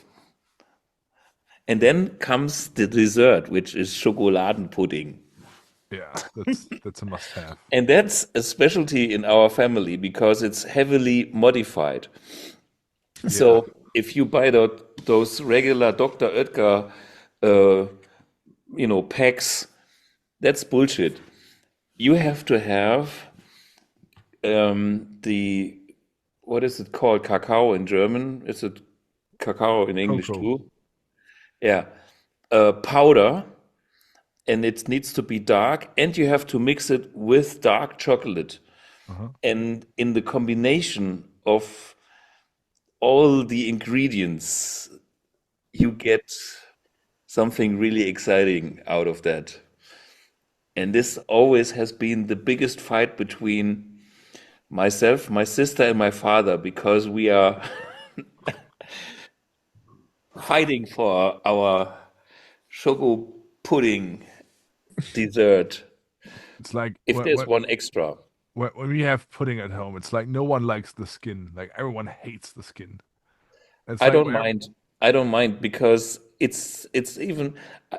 I mean, we like it a little bit more on the the dark chocolate side. So not too sweet, but sweet enough. But it needs to be intense. Like, yeah. The thing is, like, usually when we get food at home, my mom's making food. My mom is a professional chef, so we always get great. And this is why I look like this. And when she's making pudding, it's like usually when we get good food, it's like everyone, go away. This is mine, and we're having a big fights about food and who's getting the first bit. But when we have pudding, it's like everyone, hey, you can have the first bite. It's like, no, you can have the first bite. So no one wants to have the skin. It's like, yeah. Well, and then when it's cold, you start eating, right? Some kind. Yeah, First, do you first. Something like this. I guess Andreas is gonna make Christmas food in the Thermomix. Yeah, soup. We have soup today by the Thermomix. Healthy. There's nothing wrong about good soup. I guess Thomas can, after AmpX is released, Thomas can make like a Thermomix X. Also trying to penetrate other markets other than guitar amps. Thermo X, Thermo X, Max. exactly. It takes like 17 years to release. When we finish this meeting, and then the food tastes shit, but it sounds great while doing it. Absolutely. It has tubes in there. after we finish this meeting, we open a restaurant. Thermomix X, Stratocaster. Yes. Yeah, we have more stuff on the menu. Yeah. BluGuitar. Yeah. Well, I'm so good with branding. I should work in the marketing department of big companies. BluGuitar. Oh my gosh. Let's play some Bloogie Woogie. Bad. Oh. All Okay. right. Guys, I guess that's enough silly stuff for tonight. What you think? Thomas is going to play a last jam and then we'll No. wrap it up. I leave that up for the challenges. Oh, okay. By the way, challenges. Did we get more challenges this week? Valeska was just listening to some very promising demos. It sounded great. At first I was like, is this my take? It's like, no, it's actually good. What was it? Do you mean the community entries? Yeah, exactly. Valeska was checking Valeska. Russian Valeska. She was checking some entries. Or Thomas was, I didn't know, but someone was hearing the backing track and then some soloing over it. So it sounded very good. Anyway, by this time, when the stream is going, the community jam is going to be in the beginning, right? So people would have listened to it already. Yeah, cool. Any last words?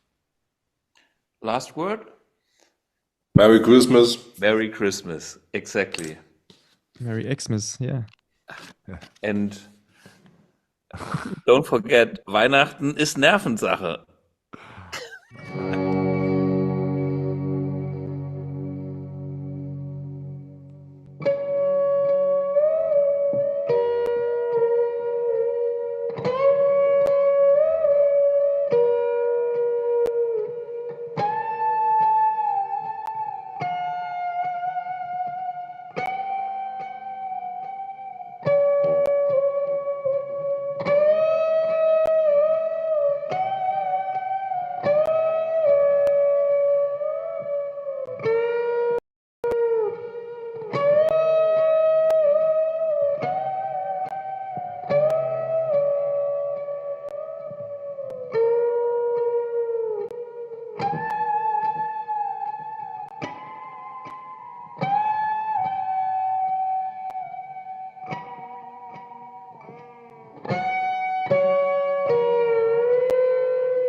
Hey Thomas, it's Emanuel here. I just came back from a guitar practicing session. I did practice some sweeping licks. And I don't practice too much sweeping nowadays, but I did when I was very, very young. When I was at the end of my teens or my beginning of my 20s. And I wrote a solo for my old band Majesty, that's called Last Brigade. And the label, Napalm Records, at that time wanted us to do a playthrough of that song. So I did it, and I also needed taps, which was a pain to do, but here we go. This is how the solo looks.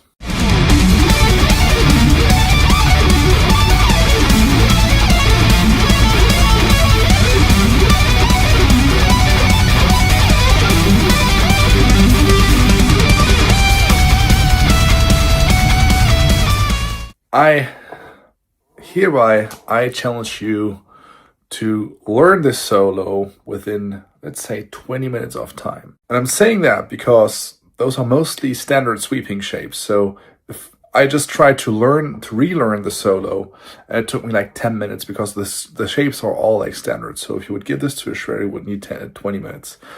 I know you're not a shredder, but you can do some shred licks. But I've never really seen you sweeping, I guess. So I'd be interested to see how you are going to do this. Have a nice time. Well, Emanuel, you got me, of course. Here we have the sweeping arpeggio exercise. You are right, I know the shapes, but I'm actually facing two problems. One is I need to practice, yes, and I have no time. And another thing is, you wrote a piece in D major, which is... Guess what this guitar is? 21 frets. There's no D. I can't do it. Well, anyway, this was the challenge.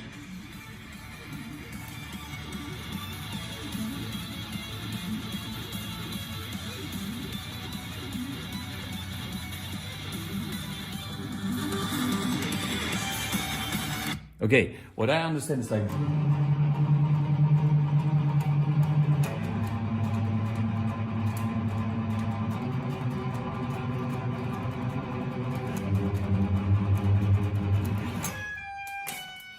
Okay, and now with the arpeggios... Wait, again.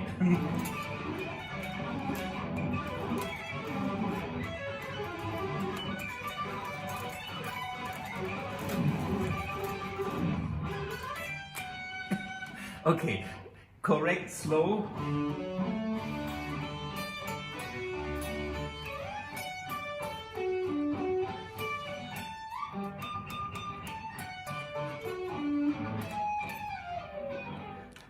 I can only fake that, okay?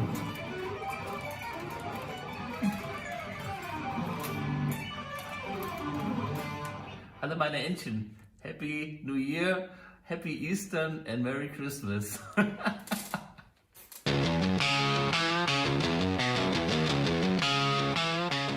Andreas, my friend, I know that you are a guitar teacher, and some kind of thing that a lot of guitar teachers do in the internet nowadays is reaction videos, where they are trying to professionally analyze a certain song, a certain performance, comment on it, explain people what is happening there. And that's why I want you to do such a thing with a disgusting guitar performance that you'll see after this video.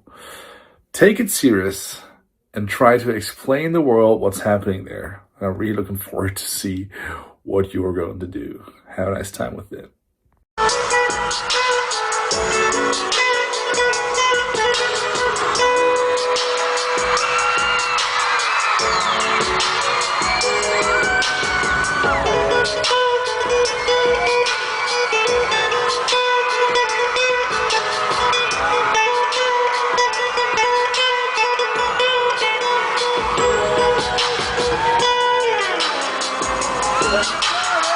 Kill yourself. Hello, Emanuel.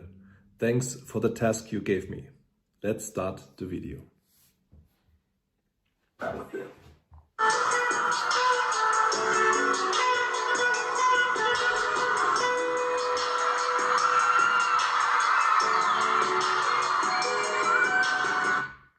Very interesting.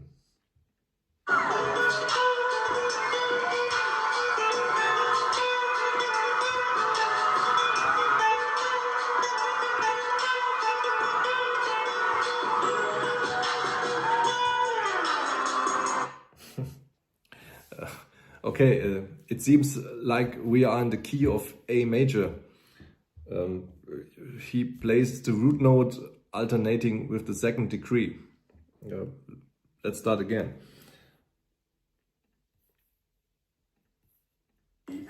What you have a nice time with it.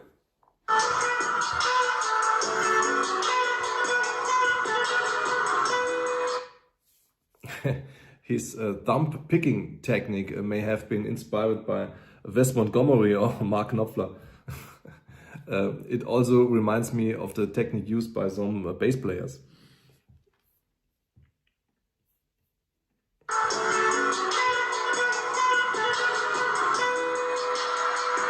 Yeah, I wouldn't have played the resting note on the second like that. It sounds a bit off in that spot. Well, if you think so.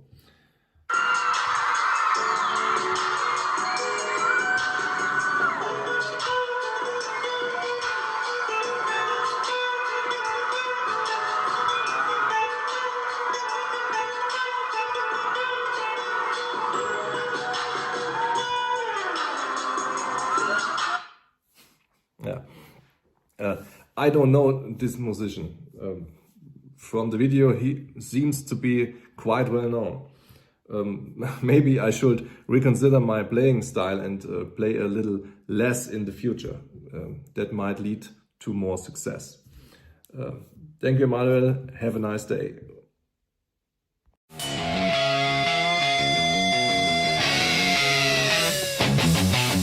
Hey Lukas, I know that your usual working space looks something like this, maybe a little cleaner than mine, but a lot of screens and camera equipment and stuff like this. I know that you also are a musician, right? So I thought, why not combine both of these expertises and make you create some kind of music by cutting and editing recordings that we sent you of single notes. So everyone in the team is recording something on his or her instrument and saying it to you. And I thought I'd do my part by sending you some 7-string low notes. I'm curious to see and hear what the others did. And yeah, I'm hoping you're having a great time and that you'll come along with something great. Have fun. Alright guys, I'm done with the challenge. Let me show you the footage first that they sent me. Okay, first, this is stuff from Emanuel. It's just simple notes. Andreas sent me a bunch of different notes.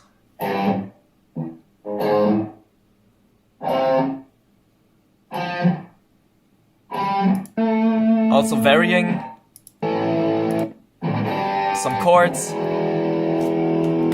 And Thomas also did just notes and hold them pretty long.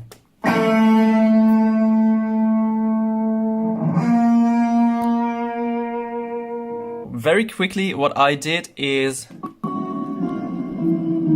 I sorted them all to notes, then a lot of copy and paste. And I wanted everyone to have a bit of spotlight. So I used whatever I had, and I also made a few pitch corrections to make it sound a bit more smooth. And for some specials. Okay, enjoy the final result. I hope it's good.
Emanuel, I have a challenge for you.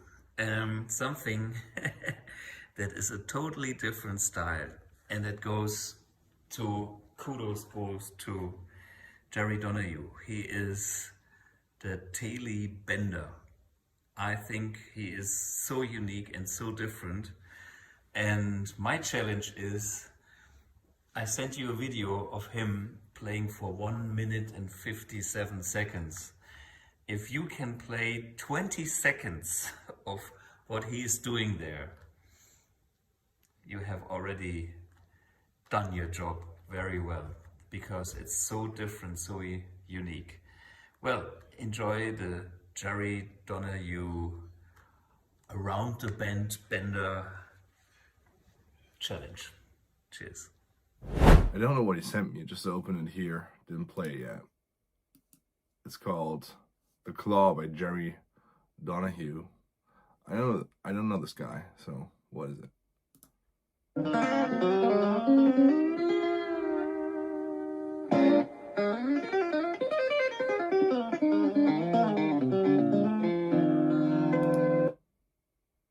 My life.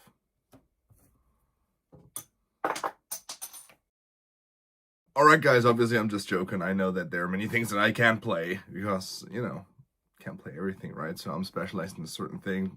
Other people are specialized in another thing. And obviously there's no guitar player other than Geoffrey Govan and Alex Hutchings that can play everything. So, wow, what is this? This is very different in the way that this guy plays the guitar. There are so many bends and open strings and whatnot playing all together. Wow, let's watch it.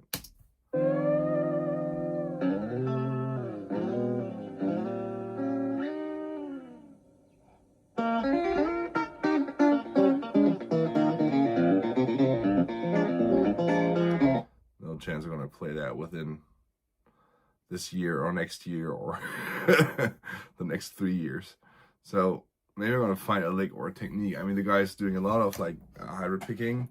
I think it's called chicken picking when the country guys do it, where you not only utilize the pick, which is what we electric guitar players like to do, right? But we also use some fingers. I do that as well, right? Sometimes for like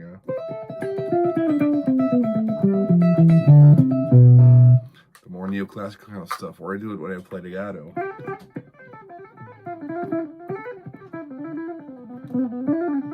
Right, so my fingers are working all the time.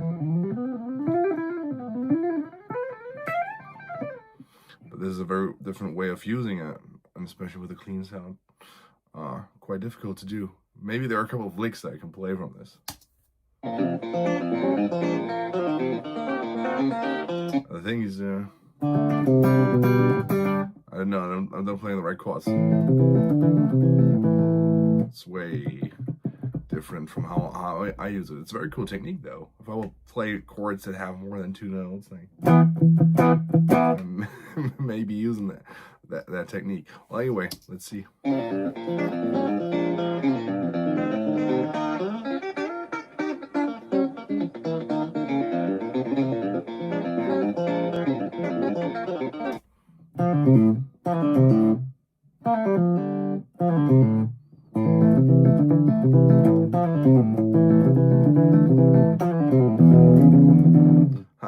I don't know what he's doing, man.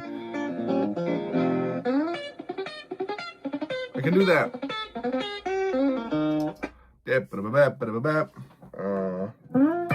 What is that note?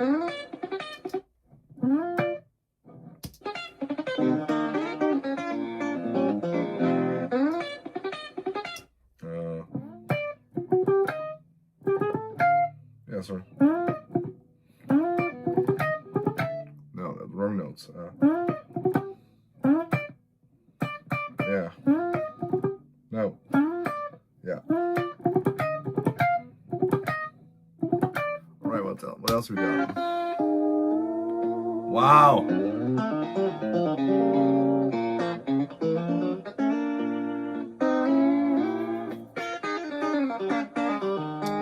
Giving up. So it's very cool. I very much respect this kind of playing. It's not my cup of tea. Some of the techniques he uses I actually can identify as guitar techniques. Sorry guys, I'm a little sick. And some of the techniques he's doing are similar to, in a way, to what I do and what metal lead guitar players do. Well, this is a whole different story. Wow, this is so amazing. Guitar is such a versatile instrument, isn't it? I'm not sure if even Thomas can play this. So Thomas, next year's challenge for you is to play that. I'm handing it back to you. I want to see you play it. Right? Much respect to Mr. Jerry Donahue. And yeah, I'm passing to the next challenge.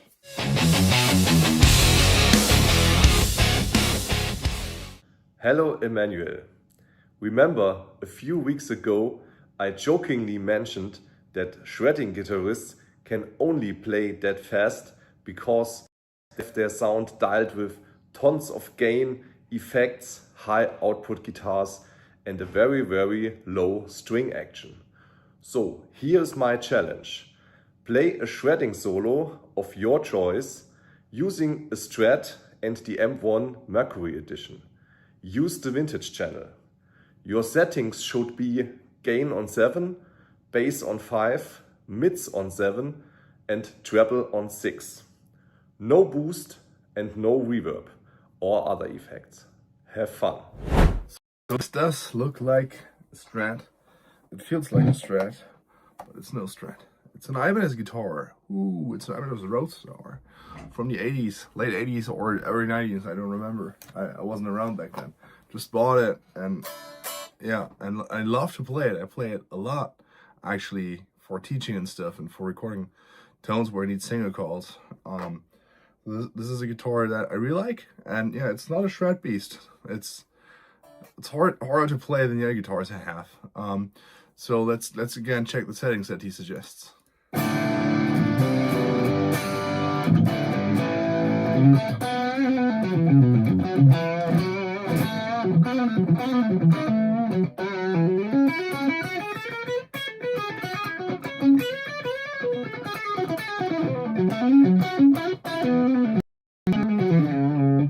You're just getting used to the tone, playing around a little bit.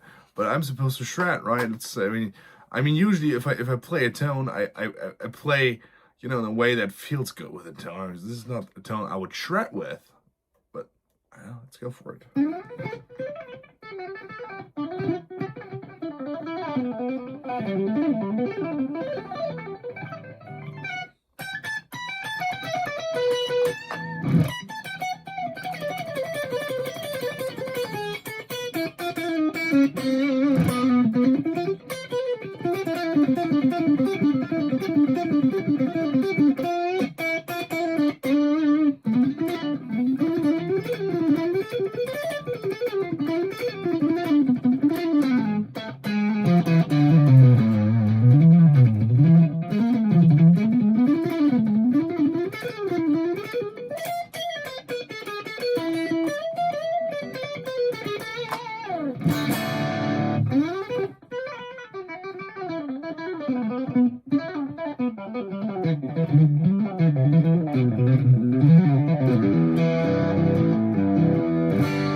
It's fun. It's not that I wouldn't enjoy it. It kind of feels weird sometimes because I'm missing the sustain. Really, if I had the boost, which I don't have, if I had the boost, the pull-offs would come out a little bit better, I guess.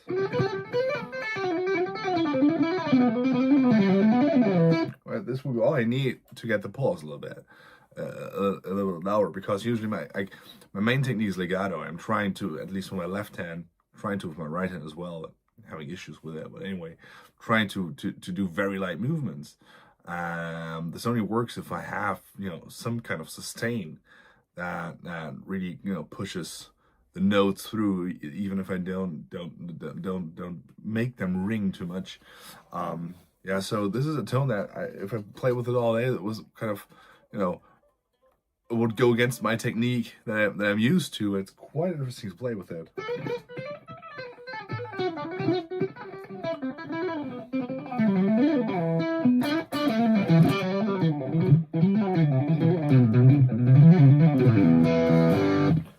noise gate turned on? I don't know. I had. Maybe pull off more fun without it.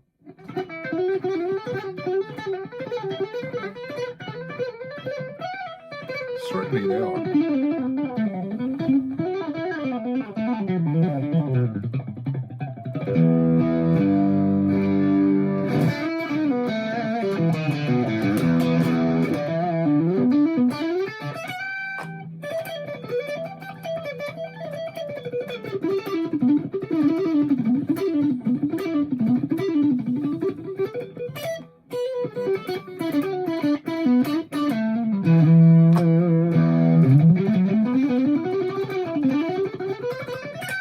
Hey, so I guess it's totally doable. I mean, I don't know if it does.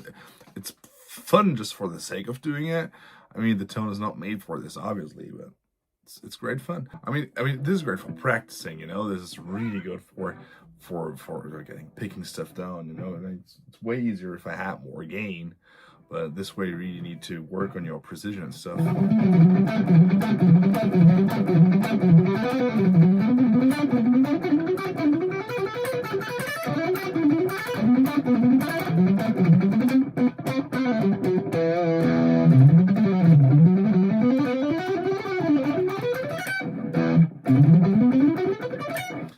I guess wouldn't play a gig like that, but yeah, for the sake of the challenge, that was great fun. Thanks, Andreas, for doing so. Have a nice one.